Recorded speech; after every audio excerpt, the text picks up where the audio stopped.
Di kapal Pangeran Zuko terjadi sedikit perdebatan. Semua perintah telah diambil oleh Komandan Zhou yang ternyata Raja Pyozai telah mengangkatnya sebagai seorang laksamana. Itu berarti Zuko juga harus mengikuti perintah Zhou. Zhou memerintahkan para awak kapal untuk menggunakan strategi barunya. Karena Zhou merasa Zuko hanya bermain kucing-kucingan saja dengan Avatar. Namun Zuko tetap bersikeras pada keinginannya. Ia memerintahkan anak buahnya untuk kembali ke jalur semula. Namun anak buahnya tak ada yang mendengarkannya. Karena mereka takut jika mereka membantah perintah Laksamana, maka mereka yang akan mendapatkan hukuman. Alasan mereka menolak perintah Pangeran Zuko bukan hanya itu. Ternyata para anak buah Zuko juga sudah muak dengan perlakuan Zuko yang semena-mena kepada mereka selama ini. Padahal mereka selalu setia mengikuti Pangeran Zuko selama bertahun-tahun. Paman Iroh pun mengingatkan kepada mereka bahwa mereka tak tahu seberat apa keadaan yang telah dilalui oleh Pangeran Zuko selama ini. Di sisi lain, Aang telah sampai di kuil Avatar Roku di wilayah Negara Api. Aang datang untuk meminta petunjuk dari Avatar Roku, sama seperti yang ia lakukan sebelumnya dengan Avatar Kyoshi. Namun saat Aang masuk ke dalam kuil, ia malah diserang oleh para biksu penjaga kuil di sana. Seharusnya para biksu itu bersikap netral dan tetap menghormati para avatar. Akan tetapi mereka malah berpihak kepada Raja Pyozai untuk memerangi avatar. Untungnya ada satu biksu di sana yang masih memegang teguh ajaran para biksu terdahulu yang harus tetap membantu avatar. Ia pun langsung membantu Aang menuju ke tempat patung Roku berada. Aang pun langsung melakukan meditasi untuk segera terhubung dengan avatar Roku. Dan biksu yang menolong Aang akan berusaha menahan para biksu yang menyerang Aang.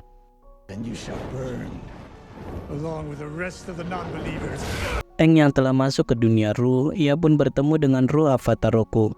Dan Aang langsung mengatakan kepada Roku bahwa ia menemuinya untuk meminta petunjuk tentang bagaimana cara mengalahkan Koh, ruh pemangsa yang berbahaya, agar Aang bisa menyelamatkan teman-temannya.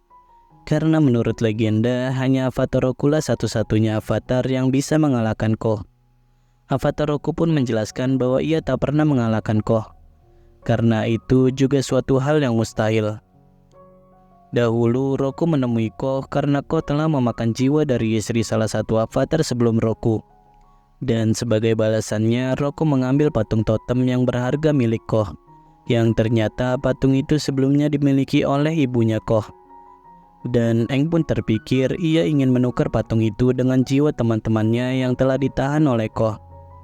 Sebelum berpisah, Roku mengingatkan kepada Aang agar Aang jangan terlalu bergantung kepada teman-temannya. Karena itu hanya akan membuat Aang semakin kesulitan nantinya.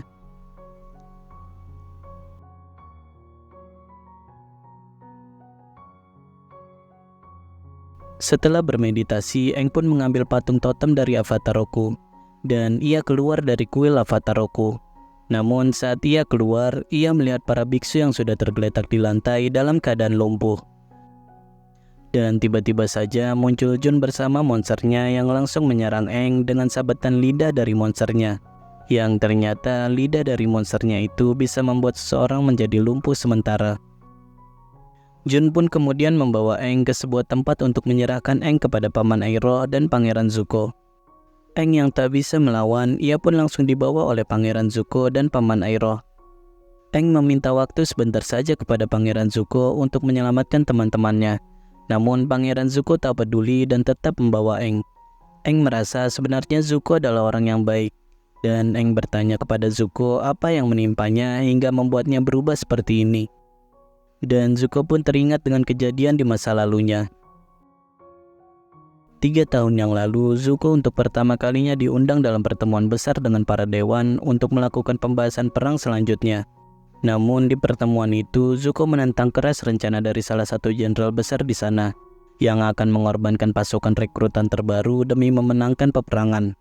Ayah Zuko yaitu Raja Pyozai menyuruh Zuko untuk menyelesaikan perdebatan mereka dengan tradisi duel yang ada di Negara Api.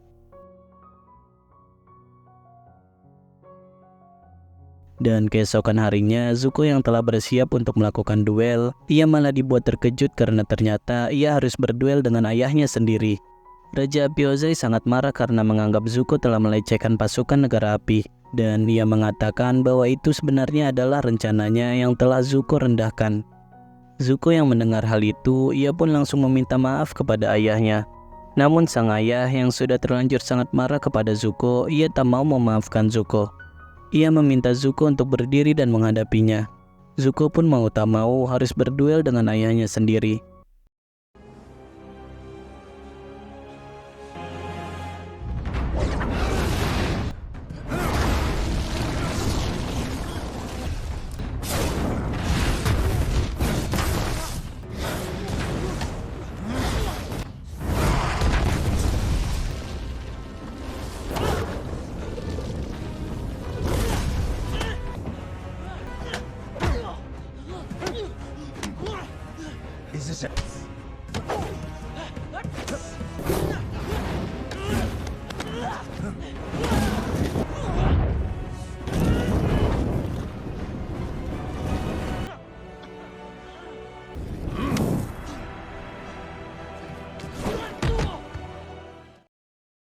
Tentu saja kekuatan Pangeran Zuko dan Raja Api Ozai sama sekali tak sebanding. Raja Api Ozai pun dengan mudahnya memenangkan duel, dan ia membakar mata kiri Pangeran Zuko.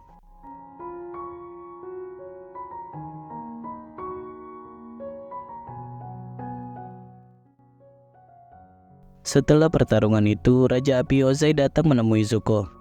Ozai mengatakan kepada Zuko bahwa yang membedakan negara api dengan yang lainnya adalah mereka rela mengorbankan yang lemah demi mendapatkan kemenangan perang. Namun Zuko menjawab bahwa yang lemah akan bisa menjadi lebih kuat dan lebih hebat jika mereka diberi kesempatan. Raja Api Ozai pun semakin marah mendengar ucapan Zuko tersebut. Ayahnya mengatakan bahwa belas kasihan adalah tanda kelemahan. Zuko pun diusir dari negara api dan ia tak boleh kembali sebelum ia berhasil menangkap Avatar. Dan Raja Api Ozai memperkenankan Pangeran Zuko untuk membawa pasukan rekrutan terbaru itu untuk menemani perjalanan Zuko mencari Avatar. Saat dalam perjalanan, tiba-tiba saja muncul pasukan negara api bersama Laksamana Zou. Zou mengambil alih Avatar dari Pangeran Zuko atas dasar perintah dari Raja Api Ozai. Pangeran Zuko pun tak bisa berbuat apa-apa. Dan Aang akhirnya dibawa oleh pasukan Laksamana Zou menuju benteng pertahanan negara api terdekat di wilayah itu. Di malam harinya, Zuko datang seorang diri dengan menggunakan topeng. Ia berencana untuk membebaskan Aang dan membawa Aang keluar dari benteng negara api yang dikenal memiliki pertahanan yang sangat ketat. Zuko pun menyusup ke dalam dan mengalahkan para penjaga di sana tanpa menggunakan pengendalian apinya sama sekali.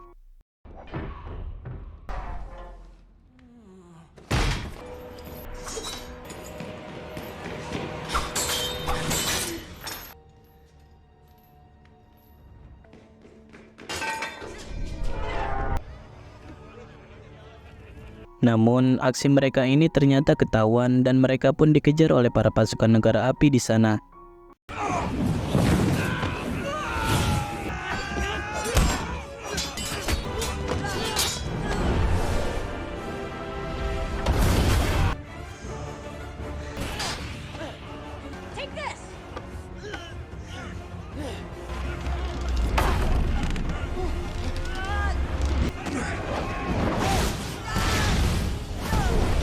Saat mereka mulai terpojok, Zuko yang menyadari bahwa Avatar hanya boleh ditangkap dalam keadaan hidup-hidup, ia pun menjadikan Aang sebagai sandranya dan membuat Laksamana Zou tak bisa memberi perintah kepada anak buahnya untuk terus menyerang.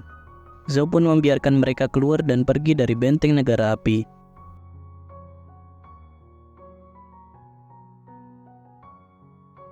Namun saat sudah di luar benteng, Zou menyuruh salah satu penembak jitunya untuk memanah pria bertopeng itu. Untungnya panah itu hanya mengenai ujung topeng Pangeran Zuko dan hanya membuat sedikit luka yang tak terlalu fatal. Di saat itulah Aang baru mengetahui ternyata pria bertopeng itu adalah Pangeran Zuko, orang yang selama ini selalu mengejarnya dan sangat ingin menangkapnya. Saat Aang ingin pergi meninggalkan Pangeran Zuko, ia merasa telah berutang budi kepada Zuko karena telah membebaskannya. Ia pun tak tega untuk meninggalkan Zuko di sana, dan ia memutuskan untuk menolong Zuko. Aang juga merasa sebenarnya masih ada sisi baik di dalam diri Pangeran Zuko. Aang kemudian membawa Zuko ke dalam sebuah gubuk.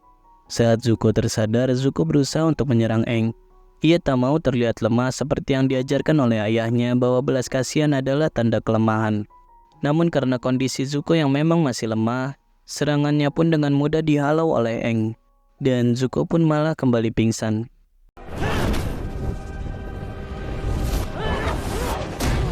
I didn't mean to hurt you. Saat Zuko tersadar kembali, Aang sudah membawanya ke sebuah perahu kecil yang sebelumnya sudah disiapkan oleh Zuko untuk melarikan diri. Zuko pun kembali ke kapalnya, dan Aang kembali ke desa tempat di mana ia bisa terhubung dengan dunia Koh untuk menyelamatkan teman-temannya. Di sisi lain, Paman Iroh sangat mengkhawatirkan Pangeran Zuko yang tak ada di kapal. Bahkan para anak buahnya juga tak mendapatkan informasi apapun tentang keberadaan Pangeran Zuko. Di saat itu juga Paman Iroh menceritakan tentang Pangeran Zuko kepada anak buahnya. Sebenarnya Zuko bukanlah orang yang egois seperti yang dipikirkan oleh para anak buahnya itu. Justru dahulu Zuko lah yang membela dan menyelamatkan para anak buahnya yang saat ini selalu bersama Pangeran Zuko ketika akan dikorbankan dalam peperangan untuk kemenangan negara api. Mendengar hal itu, para anak buah Zuko merasa bersalah karena telah membenci Zuko, yang ternyata mereka masih bisa hidup sampai saat ini berkat Pangeran Zuko yang menentang rencana pengorbanan mereka pada saat peperangan dahulu. Mereka pun kembali menghormati Pangeran Zuko.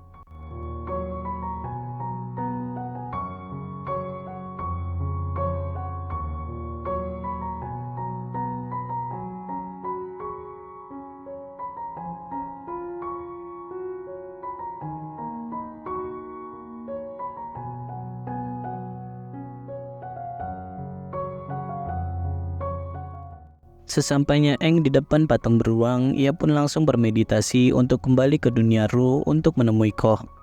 Dan di sana Aang langsung bernegosiasi dengan Koh untuk melepaskan Katara dan Sokka beserta para penduduk desa yang sebelumnya telah ia culik. Dan Aang menawarkan penukaran mereka semua dengan patung totem berharga milik Koh. Koh pun setuju dan melepaskan mereka semua.